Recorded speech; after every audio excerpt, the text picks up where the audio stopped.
Olá, está começando mais um Ecosenado e você vai ver nesta edição: sustentabilidade socioambiental na mineração. É possível? Quais são as práticas responsáveis adotadas atualmente pelo setor? Todo dia você tem condições de avançar tecnologicamente para poder operar de forma menos impactante ao meio ambiente. O El Niño tem aumentado a temperatura das águas do Atlântico Norte, o que gerou grandes ondas de calor no Brasil nos últimos dias. O fenômeno levantou novos debates sobre o avanço das mudanças climáticas e seus impactos. Quanto mais tempo a gente demora para encaminhar as soluções que hoje já existem, mais caro vai ficar e mais difícil é reverter as consequências, como, por exemplo, os impactos extremos. O Congresso aprova projeto de lei do marco temporal uma semana depois de o Supremo Tribunal Federal formar maioria contra a tese por considerá-la inconstitucional. Nós não podemos permitir ou silenciar que se estabeleça algo que não é verdadeiro, que tenha sido de nossa parte algum tipo de revanchismo. É simplesmente o fato de que nós não podemos nos omitir daquilo que é o nosso dever. E na coluna Ideias Verdes, uma pesquisa da Escola Superior de Agricultura Luiz de Queiroz, da USP, mostra a possibilidade da fabricação de painéis térmicos ecológicos.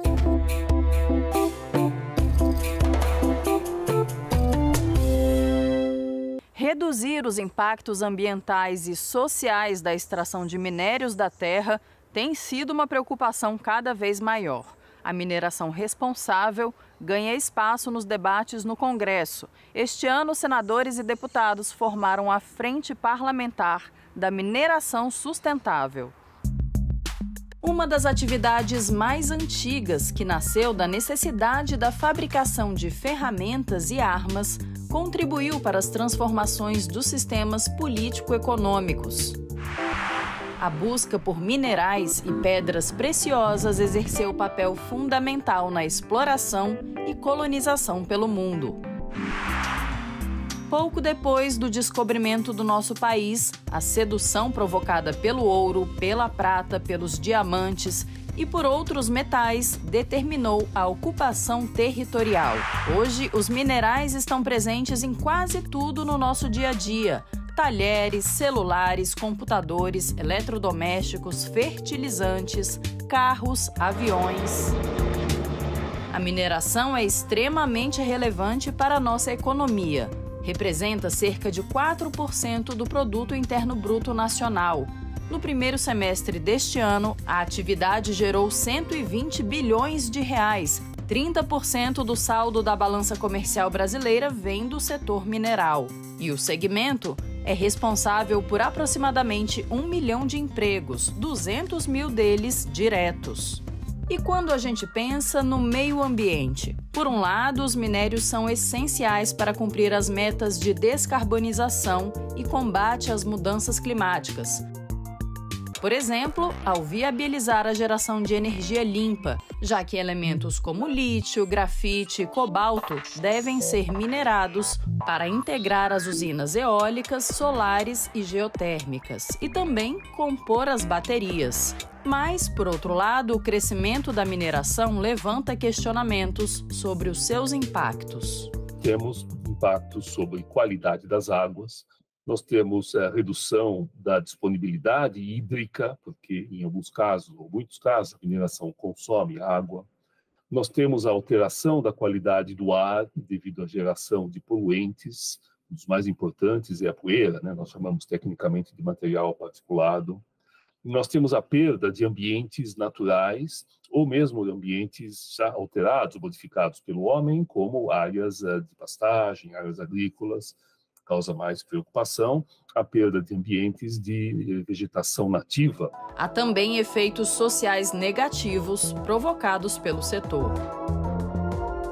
Um dos causa mais preocupação é quando há necessidade do chamado deslocamento involuntário. Pessoas têm que sair para dar espaço para alguma atividade de mineração, têm que ser desalojadas para essa finalidade.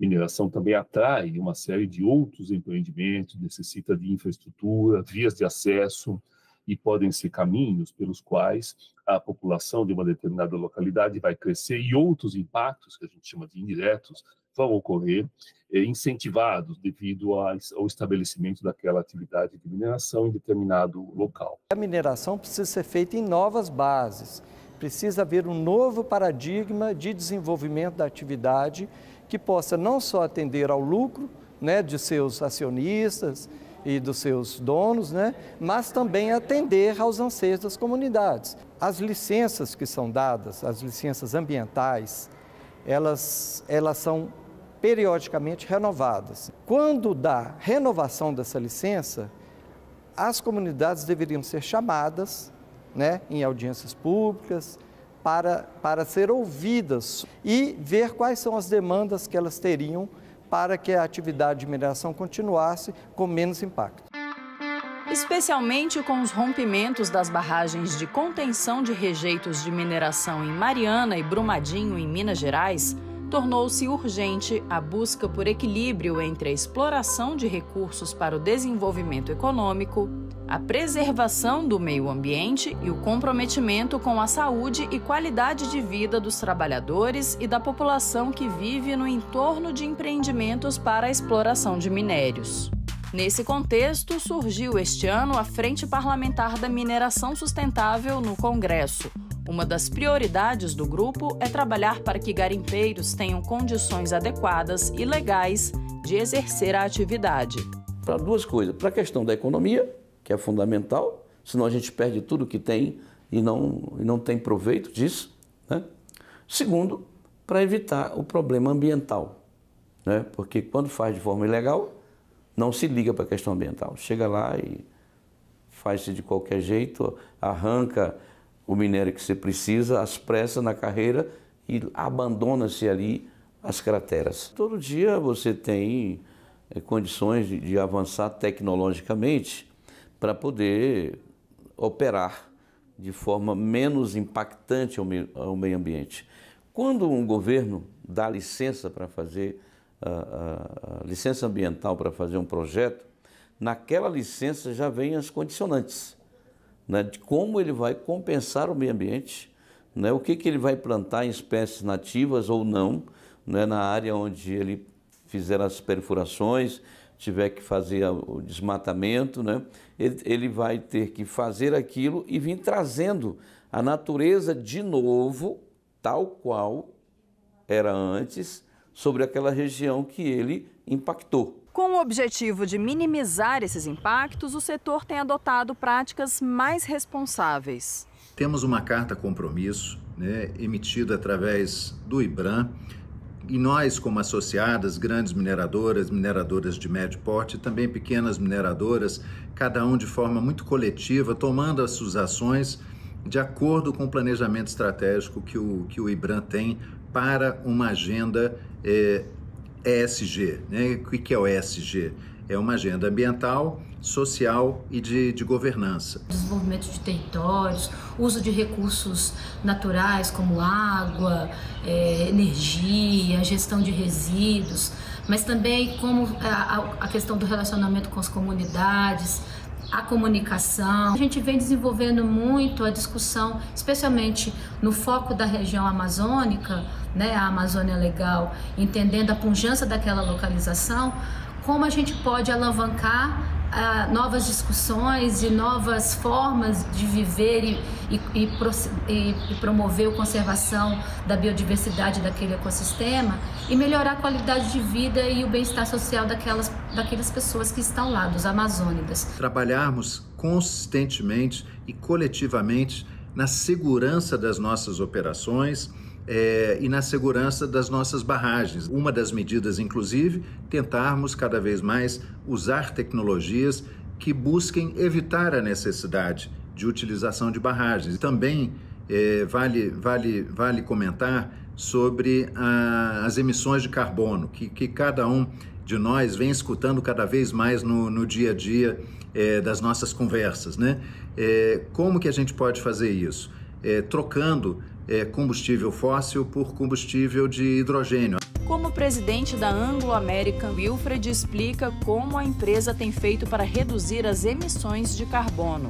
A gente usa também, ainda nos nossos fornos, um carvão para fazer a redução do nosso níquel, mas numa outra unidade da Anglo-América em Goiás, usamos cavaco advindo de florestas de eucalipto, que é uma energia renovável, fazendo que o nosso níquel, em pouco tempo, se torne um ferro-níquel verde. Muitas outras mineradoras de grande porte desenvolveram soluções sustentáveis, como a Vale, com a filtragem de rejeitos e a concentração a seco, dispensando o uso de água, a CBA, na restauração do solo e da vegetação, e a Alcoa, que atua na cadeia produtiva do alumínio e tenta transformar a indústria desse metal, importante para a economia sustentável.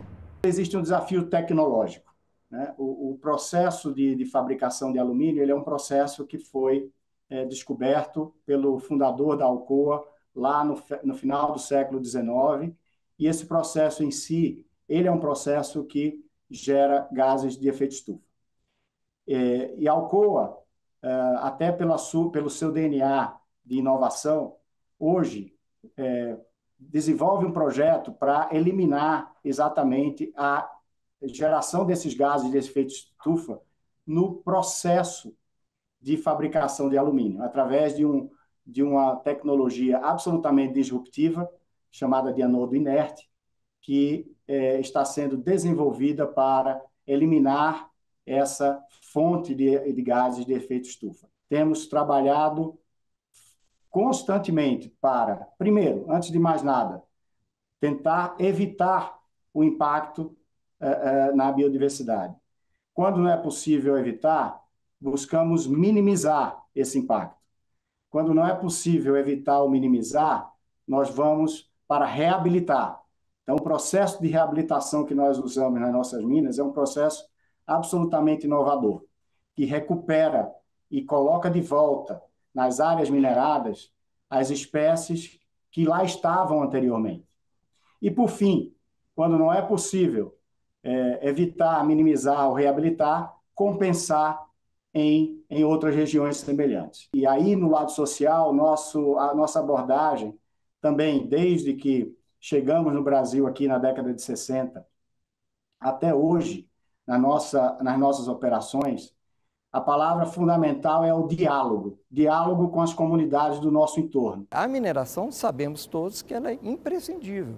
Ela é uma atividade básica da nossa sociedade. É muito fácil você falar, baixa a mineração, mas ao mesmo tempo você está usando o seu celular, você está usando o seu carro, tudo isso vem de minerais. Então, assim, a solução não é não minerar, mas sim como minerar e onde não minerar.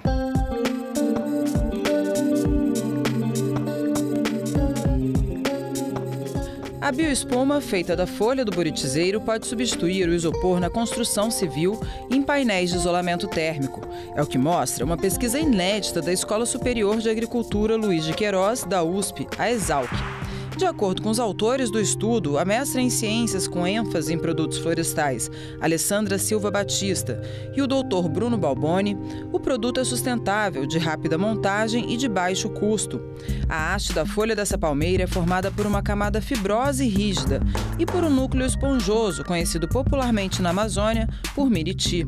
Ele tem baixa densidade e alto teor de celulose. O buritizeiro é abundante na floresta amazônica e, como para este propósito só a folha é utilizada, não há necessidade de derrubada da espécie. Além disso, a produção desses painéis ecológicos pode gerar renda para a população local. Os produtos testados com esse material pelo reforço de fibras no seu interior têm mostrado um desempenho ainda superior ao do isopor ou ao de qualquer outra espuma de que se tem conhecimento. A bióloga Mercedes Bustamante, uma das autoras brasileiras do relatório síntese do último painel intergovernamental da ONU sobre o clima, explica a relação entre as atividades do homem que induzem as mudanças climáticas e a ocorrência de eventos extremos. A gente percebe que cada pequeno incremento, que parece pequeno, da temperatura média global, tem uma repercussão muito grande no aumento da intensidade e no aumento da frequência dos eventos extremos. Então, aqueles eventos que eram sentidos a cada 50 anos, a cada 10 anos, eles vão passar a ocorrer numa frequência maior, ou seja, o intervalo de tempo dos eventos extremos é maior e com mais intensidade. Então, a gente não pode dizer que você tem regiões que são mais vulneráveis, sim, mas hoje todas as regiões são impactadas. Cerca de metade da população mundial está em regiões com extrema vulnerabilidade e a desigualdade social é um componente importante da mudança climática. Então, aqueles países que se desenvolveram primeiro, utilizando combustíveis fósseis, têm historicamente uma responsabilidade maior sobre as emissões de gases de efeito estufa e também uma responsabilidade no sentido de apoiar os países menos desenvolvidos, né? Os países menos desenvolvidos têm demandas que são legítimas de desenvolvimento, mas que também não podem seguir a trajetória do passado de comprometer, né, ainda mais a questão climática. Então, hoje nós temos esse ponto importante da desigualdade. A justiça climática, cada vez ela se coloca mais como uma condição de contorno para poder ter um acordo climático global que seja efetivo, né? Que ele seja justo e que ele reduza as diferenças entre os países e entre grupos dentro dos países. E é por isso que a questão do financiamento hoje ela é tão crítica nas negociações internacionais. A nossa região, América Latina e Caribe, é responsável por 11% das emissões de gases do efeito estufa globais. Essa parcela vem principalmente do setor de uso da terra. Mercedes explica que o nosso salto tecnológico de desenvolvimento, portanto, deveria começar por aí. A ação climática está existindo, mas a gente está caminhando quando a gente precisava estar correndo. Então, eu acho que esse é o ponto, como acelerar essas ações. Quanto mais tempo a gente demora para encaminhar as soluções que hoje já existem, mais caro vai ficar e mais difícil vai reverter as consequências, como, por exemplo, os impactos extremos. Dos impactos que são sentidos hoje, eles já são considerados irreversíveis na escala de centenas a milhares de anos. Então, a subida do nível do mar, ela não vai reverter de uma hora para outra, né? Então, isso tem uma escala de tempo muito longa. Então, as próximas gerações vão lidar com esse problema. Observa hoje a distribuição das grandes cidades no mundo, muitas delas estão na linha costeira, que vão ser impactadas por essas transformações irreversíveis, né, na altura do nível dos oceanos. Então, é importante a gente pensar que nós estamos deixando para as próximas gerações um mundo mais quente, mais estável, e se a gente demorar para tomar as decisões, com um espaço muito menor de opções de solução para esse problema. Não só as pessoas, mas toda a biodiversidade é afetada pelas mudanças climáticas. Nós já temos hoje ecossistemas que já estão muito vulneráveis e já em situação de estresse, como, por exemplo, recifes de coral, que são áreas importantíssimas, porque são reservatórios de biodiversidade, berçários das zonas oceânicas, é uma fonte de carbono para a atmosfera, é relevante para a redução das emissões. O relatório do IPCC é bem claro quando mostra que existe recurso financeiro para políticas de combate às mudanças no clima e seus impactos. Mas nós temos lacunas, tanto lacunas de financiamento para adaptação, ou seja, para lidar com os impactos, como lacunas de financiamento para as ações de redução das emissões ou de aumento do sequestro de carbono. Então, hoje a gente precisaria de um fluxo, né, de recursos financeiros 6 vezes maior do que nós temos, para poder dar conta, né, do que é essa demanda de redução rápida e robusta, sustentada das emissões até o final de 2030. Então, acho que essa é realmente um componente importante, ele tem travado uma boa parte das negociações internacionais, porque os acordos colocam, né, fundos globais, mas o recurso tem demorado a entrar nesses fundos globais e falta também um entendimento de como a gestão desses recursos vai ser feita.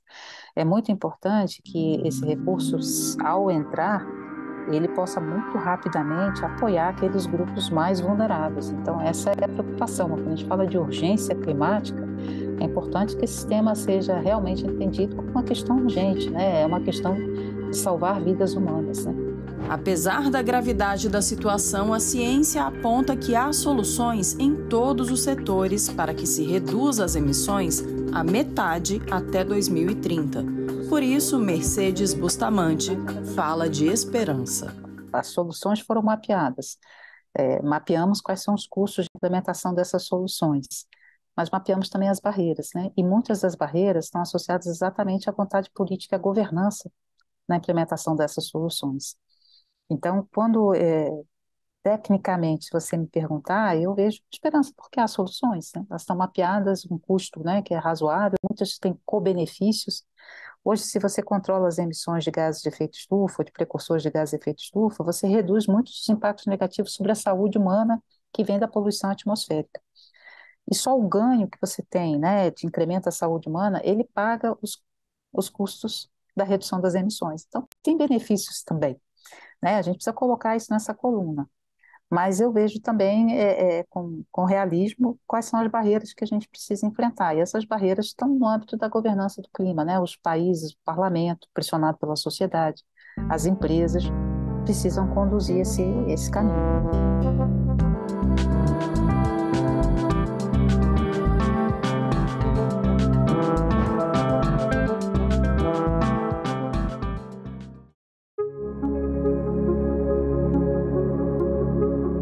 Em 13 de outubro de 1989, a Assembleia Geral da ONU instituiu o Dia Internacional para a Redução de Desastres Naturais. O objetivo foi de promover uma consciência sobre riscos e formas de diminuir catástrofes ambientais, a maioria provocada por ações do homem, como desmatamentos, o uso irregular do solo, a falta de planejamento para o crescimento das cidades e construções em encostas, causando rompimentos de barragens, desabamentos e inundações.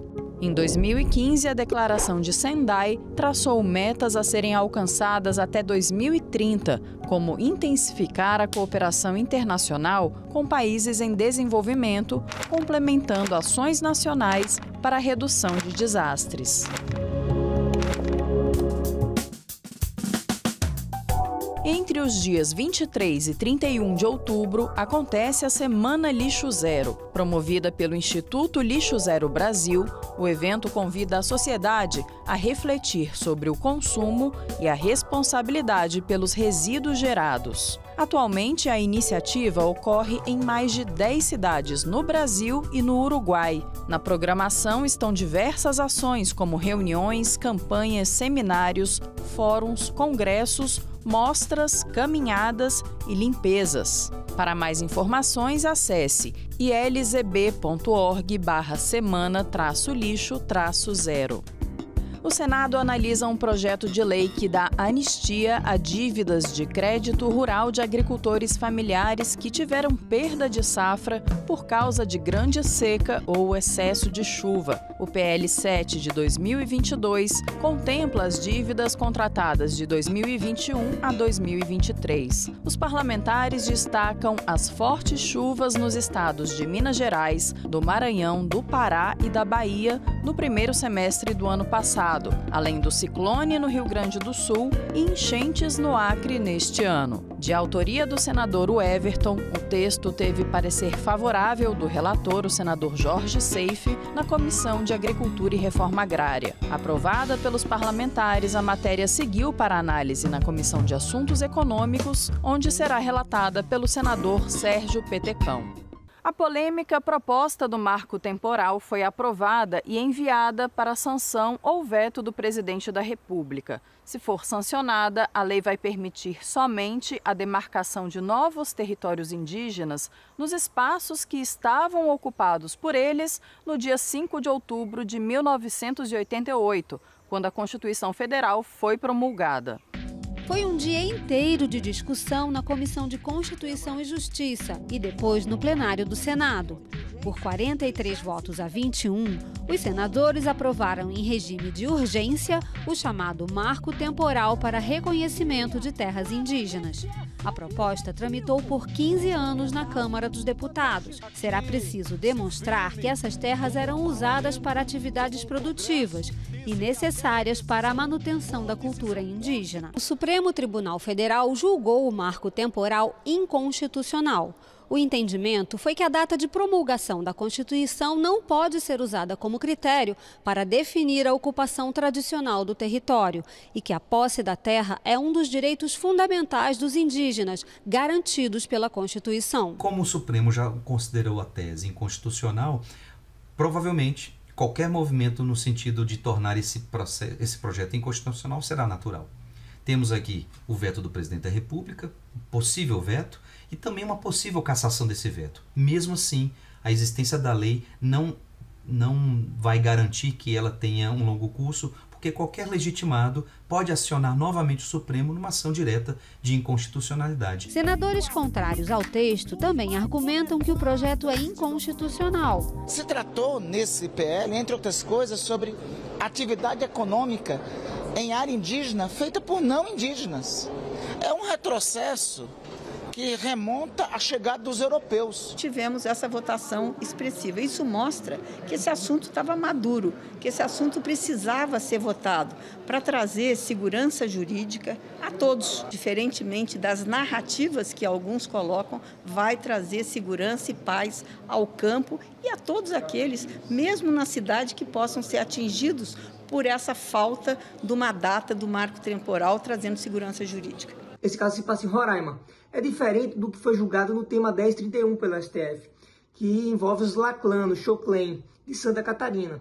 O contexto fático, ou seja, o caso concreto, é distinto, mas a tese jurídica de fundo, esse debate, é o mesmo. O projeto do marco temporal determina que, se o local não cumprir os requisitos, fica descaracterizada a ocupação da terra, exceto se houver conflito pela posse na mesma data. O projeto prevê ainda a exploração econômica das terras indígenas e também do turismo, desde que organizada pela comunidade indígena. Um projeto que, para além da inconstitucionalidade, ele afeta diretamente os povos originários, né, os povos indígenas. Ele, infelizmente, acaba, na verdade, premiando quem ocupa terras no Brasil. Ele acaba incentivando atos de violência no campo, né, em relação aos povos indígenas. Vamos observar aqui, daqui por diante, e torcer para que os entendimentos entre os poderes possam marchar no sentido de haver um maior diálogo institucional. O presidente do Senado, Rodrigo Pacheco, disse que não houve pressa em votar a matéria. Nós não podemos permitir ou silenciar que se estabeleça algo que não é verdadeiro, que tenha sido de nossa parte algum tipo de revanchismo. É simplesmente o fato de que nós não podemos nos omitir daquilo que é o nosso dever. O plenário do Senado Federal afirma, através da maioria, o que é a vontade da Casa Legislativa e, consequentemente, a vontade da sociedade brasileira. Este foi o EcoSenado. Muito obrigada pela sua audiência. Se você quiser rever ou compartilhar este programa, acesse nosso site senado.leg.br/tv. Também estamos no YouTube e nas outras redes sociais. Até a próxima. Tchau, tchau.